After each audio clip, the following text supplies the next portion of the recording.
Going on, people? This your boy Ricondo come back at you with another video. So today we're doing the inside linebackers for the 53-man projected roster for 2022. So guys, before we get into that video, if you have not already, go ahead and please subscribe to the channel. Please hit that notification bell so you know when I drop another video.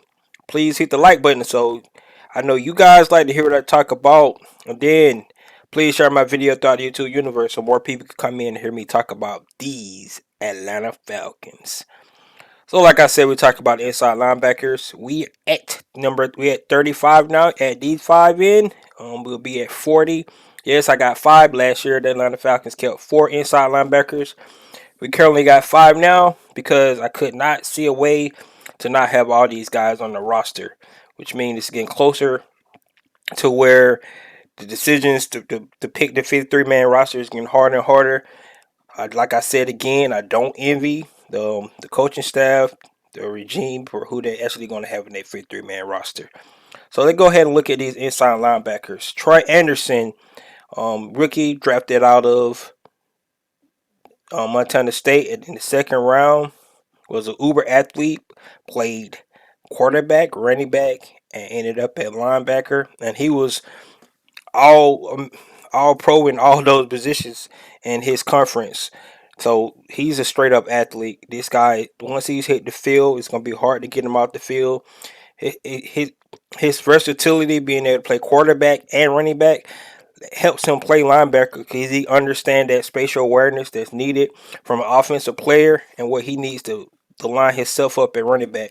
His speed from sideline to sideline is definitely going to be an attribute for him, and his size as well is definitely going to help him be able to shed tackle blocks from offensive linemen to go to make the plays that we need to make. So Troy Anderson is somebody that's going to come in once he hit the field. It's going to be impressive to see. I can't wait to see him hit the field. Rashaan Evans is the next guy coming over from the Tennessee Titans. Dean Pease had a quote. He said he don't know why they let him go, but he really don't care. He just glad he have him. This guy, he already knows the system. So coming in. Of course, we lost 4-year Olakun. Bringing in somebody with Rashaan Evans that could be that leader on the field that already knows Dean Pease's system, can come in and help, especially this new linebacker core that we got. And I definitely see Rashaan Evans being a big contributor to this team this year. Deion Jones, yes, Deion Jones is on this roster, and if he's gonna be here, he's definitely gonna make this roster. We talked about it all off season, what they was gonna do with Deion Jones, waiting until after the June 1, post June 1 day with his salary. They could have actually made a trade, or they could have just cut him. Of course, he was going through a surgery, so he should be back for a training camp. So it's going to be interesting to see what the Falcons decide to do with Deion Jones. But if he's on this team, he's definitely it's going to be going to make the roster, and he's probably going to end up being a starter again. Deion Jones is just that good. Everybody talk about his down year. Yes, he missed 17 tackles, but if you go look at his productivity, he still had over 130 some tackles last year. He led the team in tackles for loss, so Deion Jones still has the capability of being a good linebacker. I think the biggest issue with Deion Jones is just his cap hit, and if they want to decide to move on and save cap savings for that, it won't affect him for this year.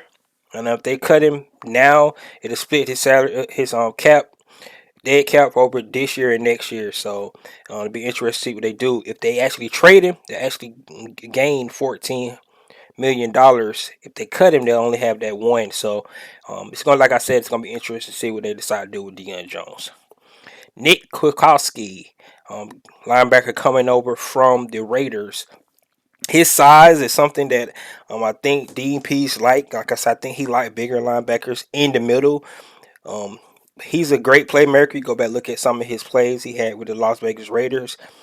He definitely made plays coming in. Nick Kwiatkowski is definitely a good veteran to bring into this linebacker room. It's kind of revamped linebacker room that we're looking at, but Nick Kwiatkowski, definitely somebody I just knew we had to put on this roster. And then last but not least, Michael Walker. This young man is coming in. He's ready. He just been waiting in the back, waiting his turn behind Foye Olakun, Deion Jones. I think he might get the nod at the play beside Rashawn Evans to start the season. Um, and trickle in some Troy Anderson to come in as well. But Michael Walker is a very athletic guy. If you go back to his tape in college, he actually rushed the passer a lot. They had him all over the field on that defense. So he has athletic ability. He can move sideline to sideline as well. If you can go back last year, that pick six he had against Cam Newton against the Carolina Panthers. So he's shown his athletic ability. He just got to put it all together. And I just think he need opportunity. So I think Michael Walker is definitely gonna play big this year. He's going into his third season, so we definitely need to see Michael Walker be able to start to contribute. Like I said, he was playing behind Deion and Fourier, so he really didn't get opportunity to show what he can actually be able to do. So, guys, these are the five linebackers that I went ahead and put on this list. Like I said, last year they only had four linebackers, but I had to pick these five. Some other guys that we could be looking at, Darren Etheridge, he actually made the roster last year. This guy is a tackling machine. Nathan Lehman, undrafted free agent. This guy is a hammer. He got injured, but if you go look at some of his film in college, this guy was when he was on the field for that defense, there was a totally different defense. So Nathan Lehman is a hammer, not that quick, but for a middle linebacker, maybe in something like a DNP scheme, I think he fits well in that scheme. And then Rashard Smith is the last other linebacker. So hopefully some of these guys be brought back on the practice squad, especially Doran Etridge and then Nathan Lehman. If nobody don't decide to pick either of those guys up and put them on their 53-man roster on another team. And really, guys, at the end of the day, that's what it's all about. You showcase your talent. If you can't make this 53-man roster, maybe you can make another 53-man roster. We're all in the same NFL. So, but hopefully, if they're good, we can stash them on our practice squad and build them up and have that depth just even more for the future for these Falcons. So, guys, that's my inside linebackers. Like I said, at five. This put us at 40 total right now. Um, got a couple more positions that we definitely got to go through. We got to talk about the defensive backs and special teams. And once we do that, we'll sit down and look at the recap the whole 53-man roster. I'm going to get you guys thought. Let me know what you think about um, my projections, who's in, who's out, and if there's going to be any new people coming in here in the future. So, guys, here you go, my inside linebackers. Let me know what you think. This is your boy Ricondo coming back at you with another video. Peace.